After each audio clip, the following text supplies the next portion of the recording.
ایک ان پڑھ شخص جب مرا نا، اس کے مرنے کے بعد جب اس کی قبر کھودی گئی تو قبر میں نور ہی نور تھا، گلاب کے پھول اگے ہوئے تھے جن کی خوشبو سے قبر میں عطر پھیلا ہوا تھا،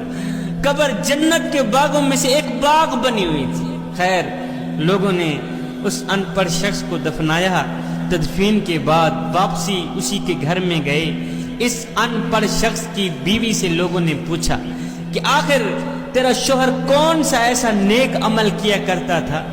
جس کی وجہ سے اس کو اتنی جزا ملی ہے کہ قبر میں نور ہی نور تھا، گلاب کے پھول اگے ہوئے تھے، قبر جنت کے باغوں میں سے ایک باغ بنی ہوئی تھی۔ مائی بتا تو صحیح کہ آخر کون سا ایسا عمل کیا کرتا تھا تیرا شوہر؟ تو وہ مائی کہنے لگی، بھائیو میرا شوہر تو چٹا ان پڑھ تھا، چٹا ان پڑھ، وہ کوئی باعمل انسان تو نہیں تھا، ہاں اس کا ایک ایسا عمل تھا جو مجھے یقین ہے وہی عمل میرے اللہ کو پسند آیا ہوگا کہ وہی عمل میرے شوہر کی بخشش کا ذریعہ بن گیا۔ لوگوں نے کہا بتاؤ تو صحیح کون سا ایسا عمل وہ کیا کرتا تھا؟ کہا بھائیو میرے شوہر کا وہ خاص عمل یہ تھا کہ جب میرا شوہر فجر کی نماز پڑھنے کے لیے اٹھتا تھا نا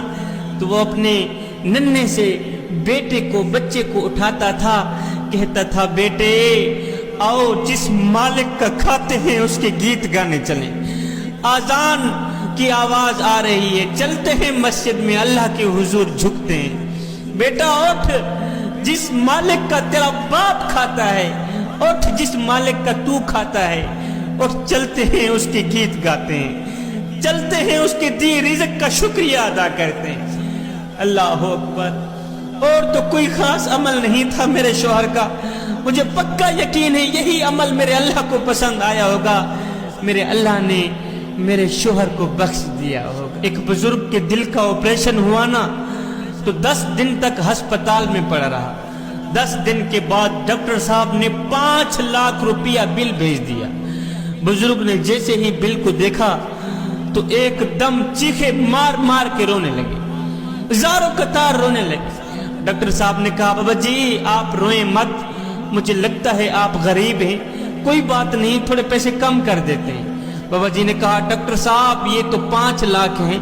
الحمدللہ میں 10 لاکھ دینے کی بھی استطاعت رکھتا ہوں، اللہ کا دیا میرے پاس سب کچھ ہے۔ تو ڈاکٹر صاحب نے کہا بابا جی پھر 5 لاکھ کا بل دیکھ کر آپ زاروں قطار کیوں رو رہے ہیں؟ یہ سن کر بزرگ نے روتے ہوئے کہا ڈاکٹر صاحب رو اس لیے رہا ہوں، تڑپ اس لیے رہا ہوں کہ تو نے 10 دن تک میرے دل کی رکھوالی کی ہے، بل 5 لاکھ روپیہ مانگ لیا ہے، افسوس کہ جس مالک نے ساری زندگی میرے دل کی رکھوالی کی ہے اس کا تو شکریہ بھی ادا نہیں کر سکا۔ ایک نماز تھی میری آنکھوں کی ٹھنڈک تھی، تو پڑھنا تو جہاں رہ گیا، میرے کریم رب کی چوکھٹ کو، میرے کریم رب کے دروازے کو، میرے کریم رب کے گھر کو تو نے دیکھنا بھی گوارا نہ کیا۔ اے بندے اللہ جب ناراض ہوتا ہے روٹی بند نہیں کرتا، نہ اللہ جب خفا ہوتا ہے رزق بند نہیں کرتا، اللہ جب روٹتا ہے سورج کو حکم نہیں دیتا کہ فلاں شخص میرا نافرمان ہے،